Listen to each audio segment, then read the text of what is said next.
Assalamualaikum warahmatullahi wabarakatuh, teman-teman semua. Apa kabar? Jumpa lagi bersama saya Ihsan Kurnia di Ikur Podcast. Alhamdulillah pada kesempatan kali ini saya kedatangan tamu ya, teman lama saya juga. Kita sudah kenal mungkin 10 tahun ada ya,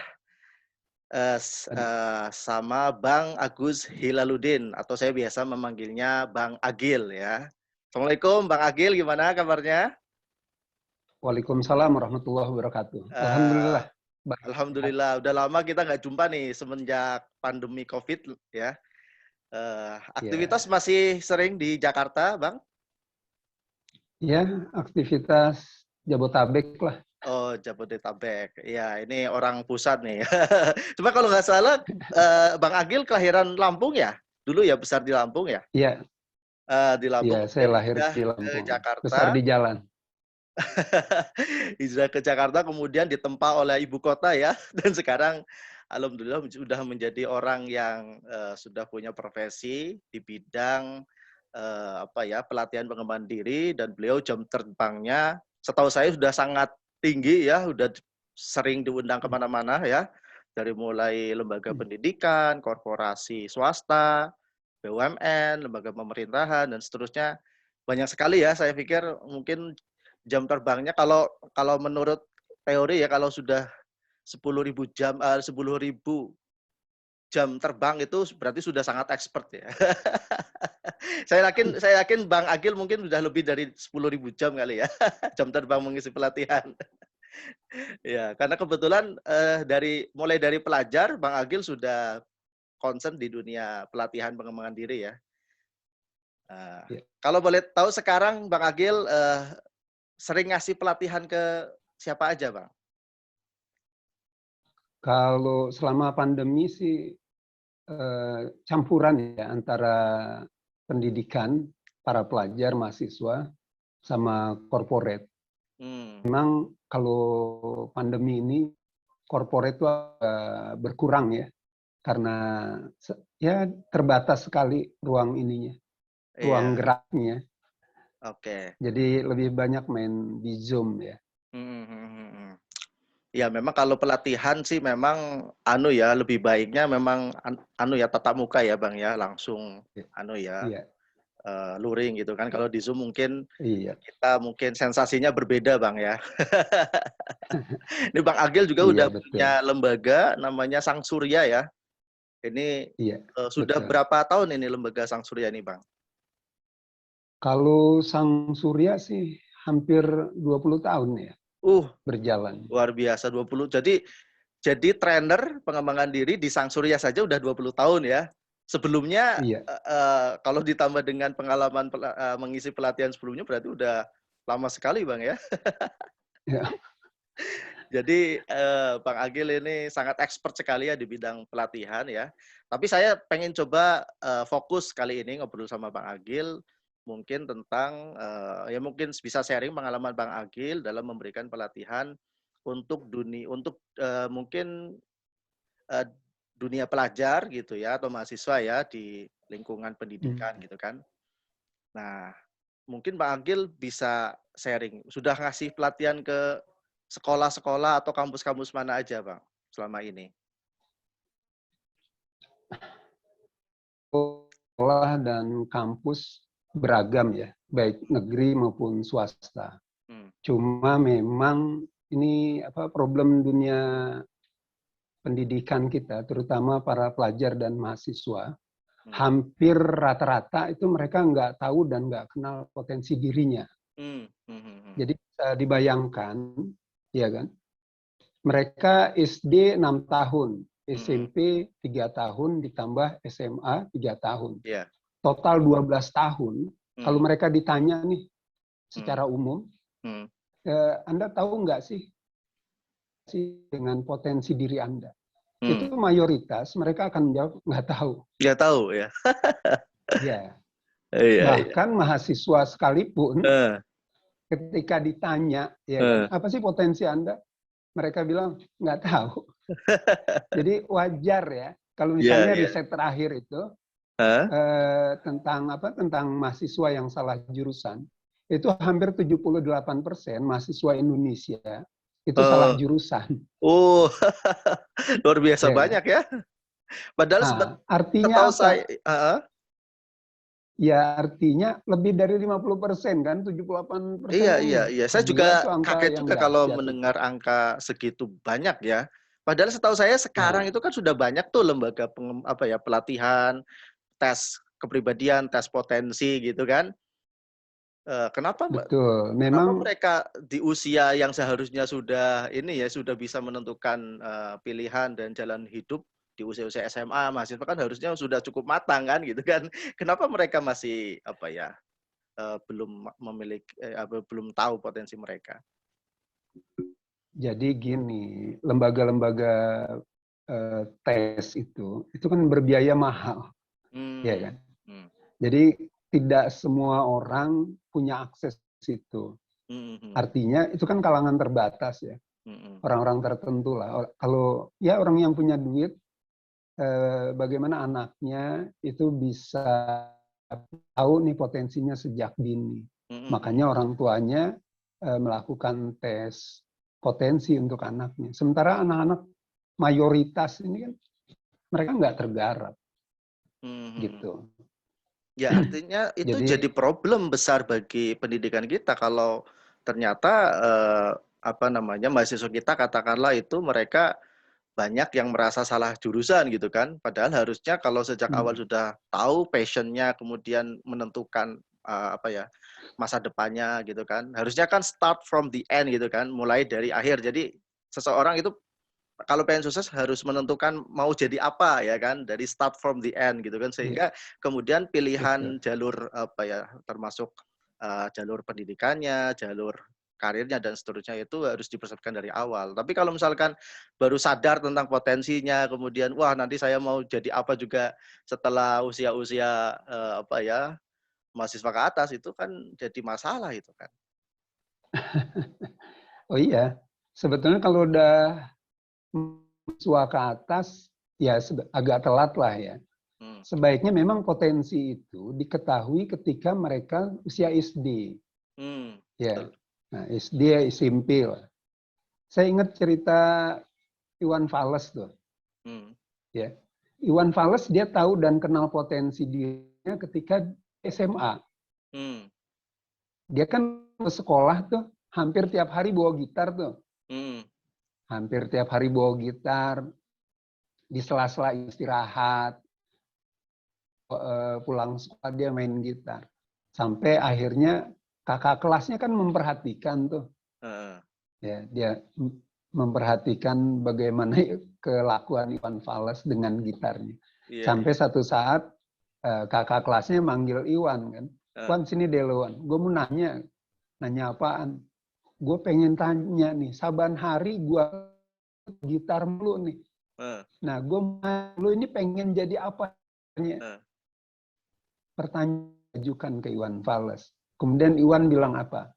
Gue pengen jadi musisi besar di Indonesia. uh. Artinya seusia itu Hmm. dia udah tahu passionnya. Iya, iya, iya. Dia ini musisi. Jadi wajar kalau misalnya Hmm. dia menjadi bagian dari legenda musik Indonesia lah. Iya, iya. Karena banyak karya yang dia buat. Hmm, hmm, Artinya apa? Bayangin kalau misalnya orang tua, hmm, guru bisa membantu pelajar kita ya hmm, menemukan potensinya sejak dini. Saya hmm. yakin Indonesia di masa depan itu nggak perlulah habis lulus kuliah Iya, nenteng-nenteng ijazah nyari kerjaan, iya, iya, ya kan? betul, betul. Saya sendiri sebagai dosen itu juga baru sadar ketika saya apa ya, sosialisasi tentang jurusan saya ya. Kebetulan saya mengajar di jurusan kewirausahaan, itu saya ke sekolah-sekolah, itu mas anak-anak SMA kelas 12 itu masih banyak yang bingung itu mereka mau memilih jurusan apa ya Jurusan saat apa, kuliah betul. gitu kan. Jadi sebetulnya kalau bisa dari dini gitu, syukur-syukur SD sudah bisa menemukan potensi dan sudah apa ya, merumuskan cita-citanya mau jadi apa, mungkin itu jauh lebih baik ya gitu kan. Mungkin Bang Akil punya Ya. formula formula apa yang mungkin bisa dibagi nih ke teman-teman agar anak di usia dini gitu kan sudah mampu apa ya, mengidentifikasi potensi dirinya dan menentukan cita-citanya, dan setelah itu kemudian mereka apa ya, menjalankan tahapan-tahapan mencapai cita-cita itu secara ini apa secara sistematis. Jadi nggak cuma sejak kecil pengen jadi dokter, jadi pilot gitu kan, tapi kan nanti berubah lagi gitu kan. Tapi artinya harus ada ini kan, nggak cuma sekedar cita-cita, tetapi langkah-langkah gitu yang seharusnya mereka sudah tahu sejak dini juga gitu. Jadi memang ada peran orang tua ya. Bagaimana orang tua melihat kebiasaan-kebiasaan sang anak. Ya, betul. Ketika orang tua tahu kebiasaan-kebiasaan anak, kesukaan anak. Nah, sebetulnya itu bisa sebagai identifikasi lah. Oh, ternyata anak saya senang masak nih. Nah, ketika anaknya sering ke dapur, dia ngelihat cabai, bawaannya pengen ngulek gitu. Nah, itu salah satu ya. Salah satu cara bagaimana kita tahu tentang potensi anak kita. Apalagi kalau misalnya betul-betul dia senang ke dapur, dia ngelihat cabai, ngelihat ulekan, ngelihat penggorengan, itu ada kebahagiaan. Iya. Nah, sebetulnya bagaimana orang tua tinggal ngarahin nih. Cuma kadang-kadang nih, maunya anak sama maunya orang tua ini kan berbeda nih, berseberangan. Generasinya beda gitu kan. Kalau sekarang anaknya generasi alfa berarti orang tuanya milenial gitu kan. Kalau anaknya generasi Z mungkin anaknya orang tuanya generasi X gitu ya. Jadi memang ada gap generasi gitu.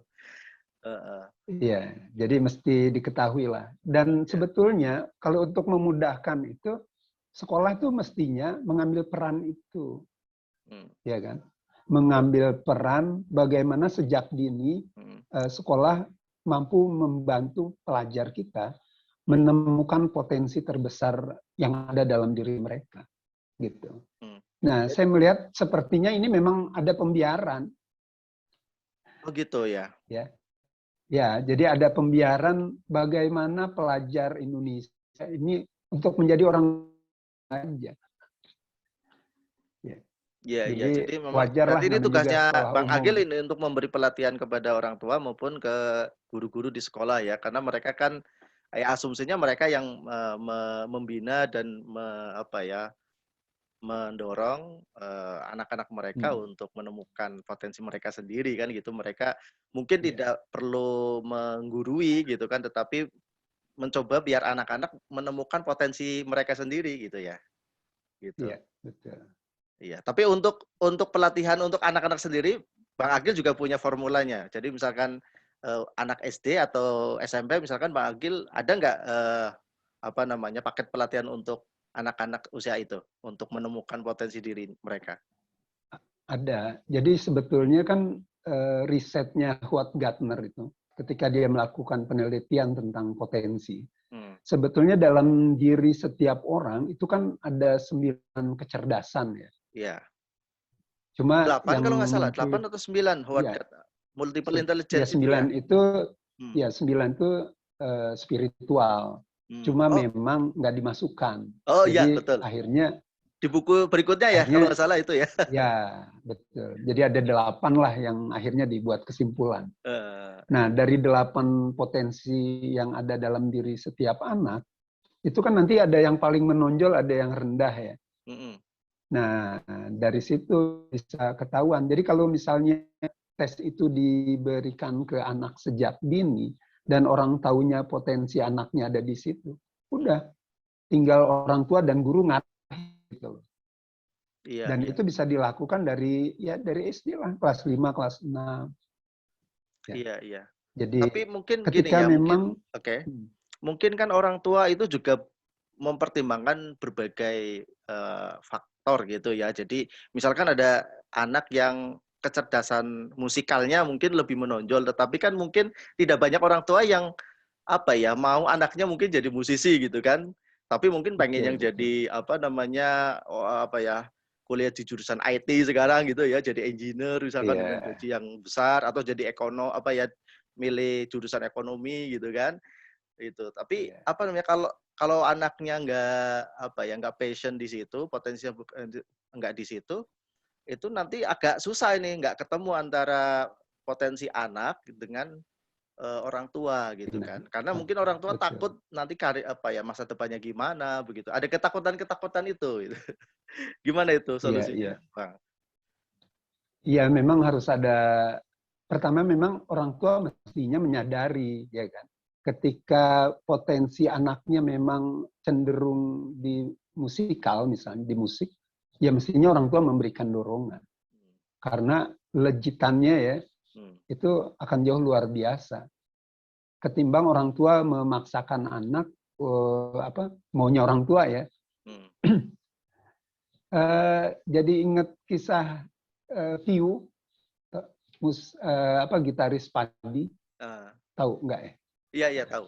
Gitaris Padi ya. Ya, Viu itu kan sebetulnya dia pengen sekolah musik gitu Hmm. setelah dia lulus SMA. Tapi orang tuanya keberatan. Hmm. Udahlah nggak usah main musik, Hmm. kamu kuliah Hmm. ngambil akuntansi. Ya. Nah, karena dia pengen berbakti sama orang tua, akhirnya dia coba kuburlah keinginan dia untuk sekolah musik. Iya. Nah, yaudah singkat cerita dia sekolah kuliah lah ya, ngambil jurusan akuntansi. Ya, prestasinya biasa-biasa aja karena memang bukan passion dia di situ. Dia nggak gitu suka lah. Tapi dia jalanin karena ingin membahagiakan ibunya.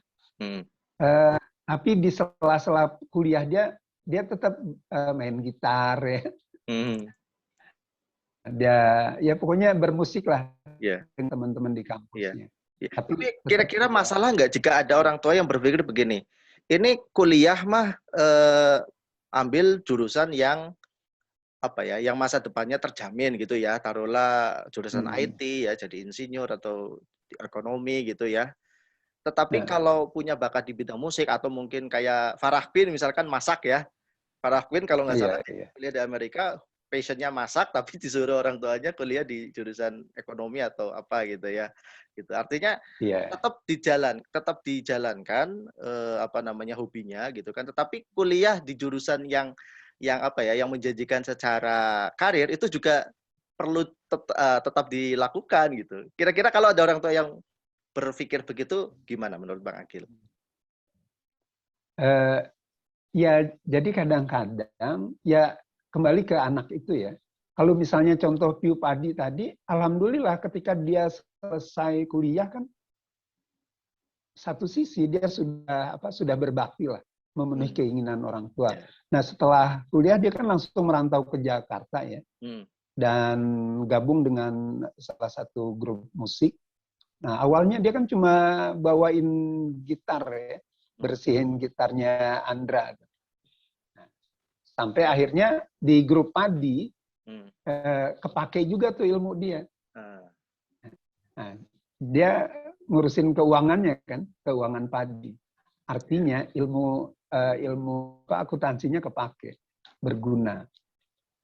Dan memang ya perlu ada komunikasi yang baik lah antara orang tua dengan anak ya kan. Bagaimana dialog antara Ibrahim dengan anaknya. Jadi perlu ketika orang tua punya keinginan perlu disampaikan ke anak gitu kan. Sehingga anak pun bisa kalau memang saran ayah atau ibunya baik dengan dialog ya. Saya yakin si anak akan ngikut. Tapi barangkali anak juga kan punya keinginan-keinginan. Nah, tinggal dikompromikan, tinggal dikomunikasikan. Iya. Itu, Mas. Ya, kalau di negara-negara maju mungkin sudah sangat ideal lah, mungkin bisa dikatakan ideal dari mulai anak gitu kan punya potensi apa, kemudian sudah ada jalur untuk kemudian menuju ke cita-citanya gitu kan, dan industrinya atau dunia pekerjaannya itu mendukung ya kan, banyak alternatif yang bisa dipilih oleh anak gitu kan. Nah, kalau di negara kita gitu kan banyak yang mungkin banyak yang tidak sesuai gitu. Maksudnya gini, misalkan anak cita-cita jadi musisi gitu kan, tapi kemudian setelah besar dipaksa untuk kuliah di jurusan yang tidak sesuai keinginan, dan ketika kerja beda lagi gitu. Jadi antara cita-cita gitu kan, potensi, dan kemudian nanti realisasinya apa ya di dunia profesi pekerjaan itu beda-beda gitu kan. Kadang kita juga, apalagi misalkan saya itu juga dulu kuliah ambil jurusan sosial, ternyata bekerja di konsultan korporasi marketing, kemudian ke SDM, kemudian ke industri televisi gitu. Jadi apa ya, banyak dinamika dalam kehidupan yang boleh jadi apa ya, tidak linear dengan potensi Iya. kita, tidak linear dengan cita kita di awal gitu kan. Gitu. Itu gimana gitu? Karena hidup kan sangat dinamis gitu, Bang. Iya, buat mereka yang sudah terlanjur ya mengalami situasi dan kondisi seperti Mas Ihsan, ya ya artinya nanti karirnya jadi ya biasa-biasa aja, tidak ada sesuatu Ya. yang yang menonjol. Nah, berbeda dengan mereka yang memang sudah menemukan Spesialis ya. potensinya Ya, sejak ya. awal. Makanya jangan heran kalau misalnya mereka yang konsisten di satu bidang, ya contohnya Ronaldo misalnya, karena dia fokus di situ, ya kan, betul-betul dia jadi seorang profesional dan bayarannya juga kan dahsyat lah. Nah, Iya, iya. kemudian Chef, Juna, Farah Queen, orang-orang model seperti itu, ketika dia menekuni bidangnya dan dia profesional di situ, maka dia dibayar mahal dengan itu. Gitu. Iya, iya. Ya, kalau di negara maju memang antara lembaga pendidikan dengan dunia industri itu udah sangat match gitu kan. Kalau kita di Indonesia itu ya tadi kadang berbeda gitu dalam kenyataannya di lapangan gitu kan. Meskipun secara teori mungkin kita tahu, ada yang mengatakan 9 dari 10 orang sukses itu adalah seorang spesialis gitu.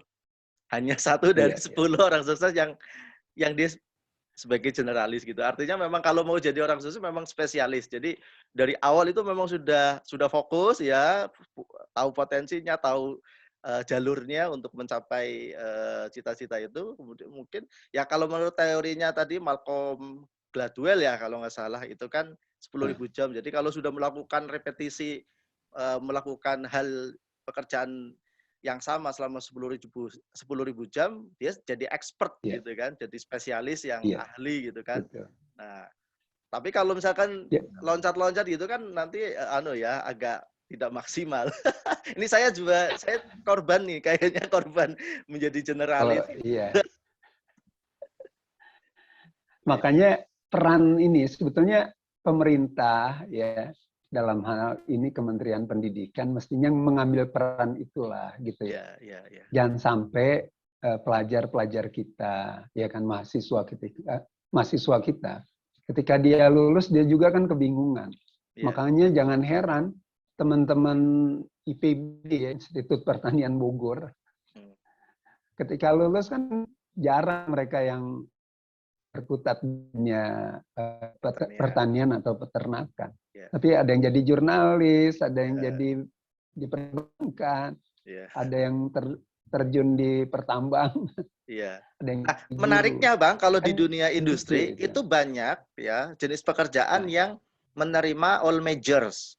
Jadi berbagai jurusan. Saya dulu di industri televisi ya, kepala HRD-nya itu bilang ke calon pegawai baru gitu kan. Apakah ada di antara kalian yang berlatar belakang jurusan broadcasting? Nggak ada yang angkat tangan. Paling 1 dari 1.000 pegawai baru itu cuma beberapa yang angkat tangan dari jurusan broadcasting gitu kan. Tapi kepala HRD-nya justru bilang itu sudah benar gitu. Artinya memang tidak di industri televisi itu tidak tidak harus dari orang broadcasting gitu kan. Gitu. Nah, itu jadi persoalannya juga banyak industri ya atau perusahaan yang memang menerima all majors gitu. Jadi dari jurusan apapun itu bisa menduduki posisi-posisi berbagai macam posisi. Kecuali mungkin profesi yang ini ya yang sangat spesifik gitu ya kayak dokter ya memang harus dokteran gitu kan atau mungkin akuntan atau apa kayak kalau misalkan HRD, posisi HRD apakah harus dari psikologi? Enggak juga ternyata kan begitu. Enggak juga, Dari iya. jurusan yang lain juga bisa masuk gitu. Artinya nggak tahu ya di Indonesia itu agak cair gitu. Iya, Itu betul. justru peluang atau justru harusnya nggak begitu ya. Eh, Ya memang harusnya nggak begitu. Cuma karena situasi ya. eh, Jadi kan gini, lulusan-lulusan yang yang punya latar belakang berbeda, tapi karena mungkin punya keinginan kuat buat buat menduduki jabatan itu. hmm, Mungkin dalam pikiran pimpinannya, ini kan bisa dipelajari, bisa hmm, dibentuk lah. hmm. Nah, jadi lebih cairnya di situ, Iya, gitu iya, Mas. iya. Ya, ya kalau di Indonesia memang belum mungkin tidak seperti di negara maju yang sudah sangat terspesifikasi gitu Bang ya. Kalau di Indonesia kan Iya, ibaratnya apalagi mayoritas apa ya jenis usaha di Indonesia kan UMKM gitu kan. Orang mau bisnis di iya, bidang apapun itu latar belakang apapun juga bisa gitu dan betul. uniknya banyak yang sukses gitu. Lulusan filsafat gitu, bisnis di bidang kuliner, sukses ternyata. Jadi bukan cuma justru yang lulusan bisnis ya, lulusan jurusan Iya. kewirausahaan, manajemen belum tentu loh Bang. Gitu. Jadi memang agak unik gitu kalau orang Indonesia ini. Ya, Ya. karena memang bisa jadi walaupun dia ngambil jurusan filsafat, Eh, tapi ada potensi dia di dunia eh, kuliner ya, atau dia mempelajari itu sungguh-sungguh eh. bisa jadi berkembang. Iya, iya, iya. Atau mungkin karena tidak teridentifikasi potensinya sejak awal gitu ya. Jadi Bisa akhirnya jadi. begitu, kuliah mengikutin orang tua atau mungkin pas daftar diterimanya di mana terus ya udah yang penting S1 di kampus ini gitu kan. Habis itu ya Betul. nanti karena di Indonesia mungkin orang kuliah itu mungkin tidak harus apa namanya sesuai dengan passion, potensi atau cita-cita tapi mungkin banyak berkompromi dengan realitas gitu kan. Iya. Iya. Jadi memang berkompromi itu adalah ya pilihan akhir lah. Iya. Oke, iya. Kompromi itu kan artinya terpaksa ya. Hmm.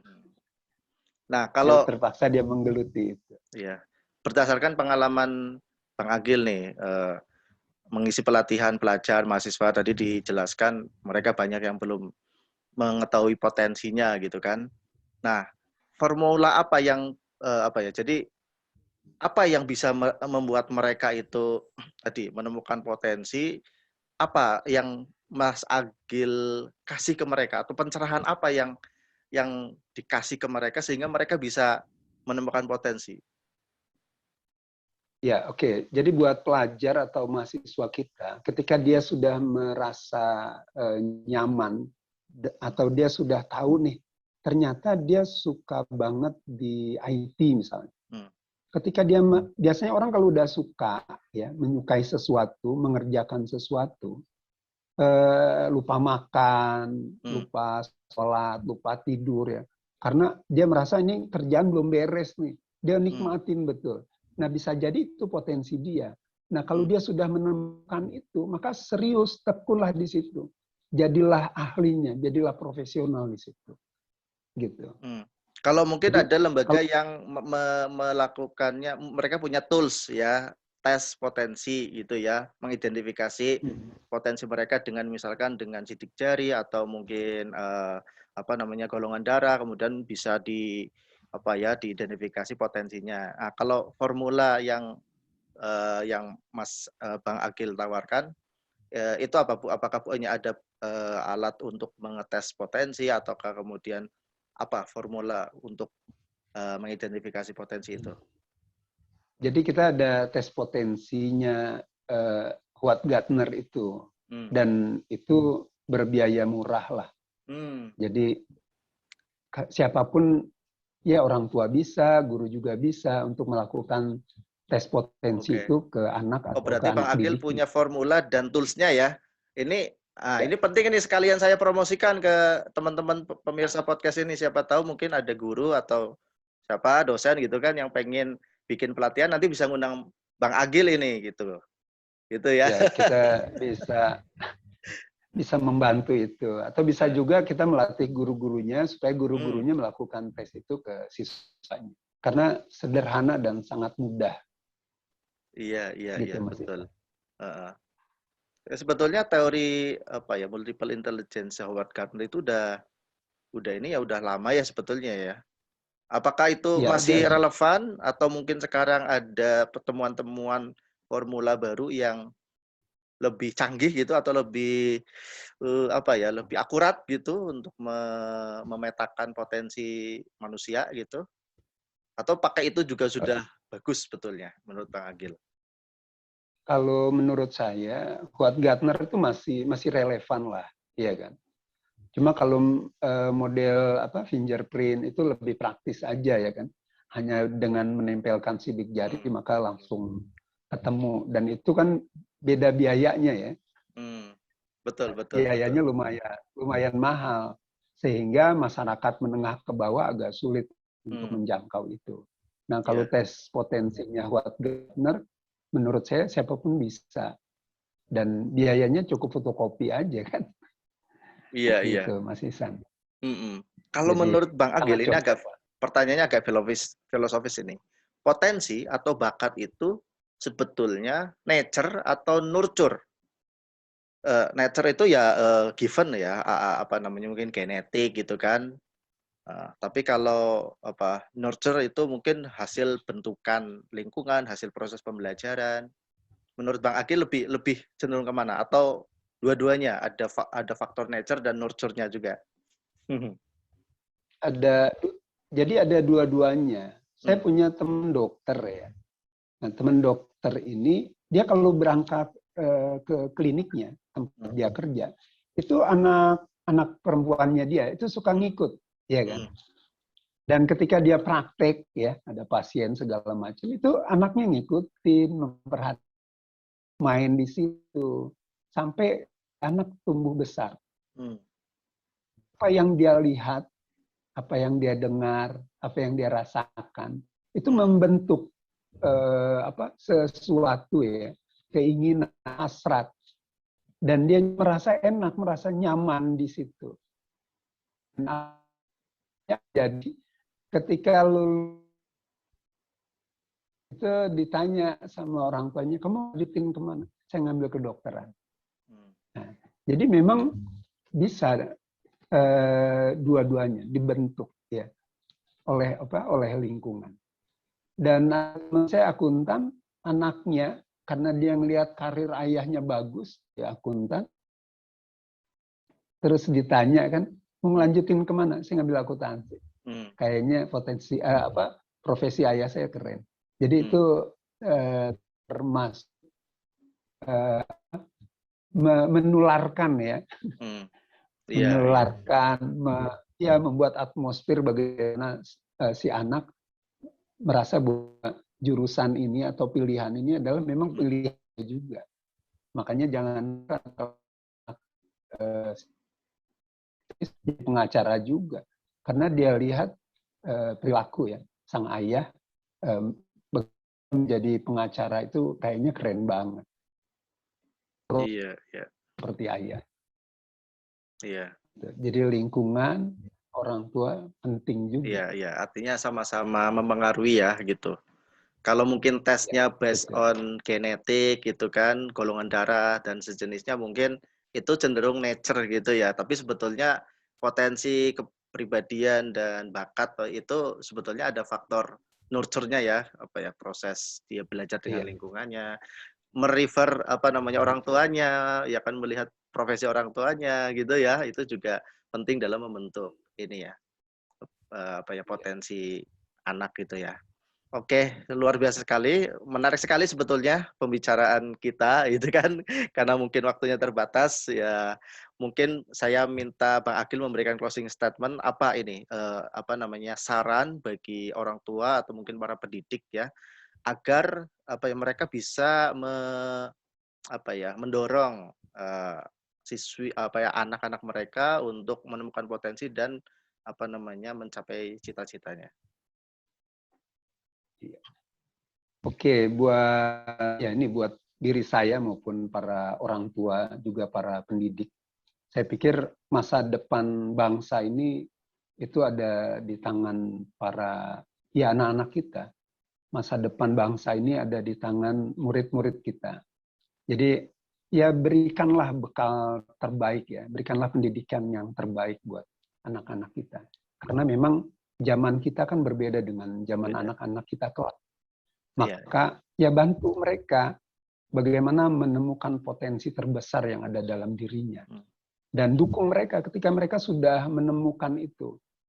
Sehingga ketika dia sudah menemukan potensinya, dapat dukungan orang tua, dapat dukungan gurunya, saya yakin proses pencapaian kesuksesan mereka akan jauh lebih cepat. Berbeda dengan zaman saya, zaman Mas Ihsan mungkin harus meraba-raba dulu gitu kan. Bagaimana untuk sukses dalam kehidupan. Saya pikir ya ini jadi tanggung jawab kita sebagai orang tua maupun para pendidik. Ya, oke. Terima kasih Bang Agus Hilaluddin atas motivasi, pencerahan, wawasan, dan sharing pengalamannya. Mudah-mudahan bermanfaat buat kita semua. Demikian teman-teman podcast IKUR. Semoga bermanfaat. Sekian, terima kasih. Assalamualaikum warahmatullahi wabarakatuh.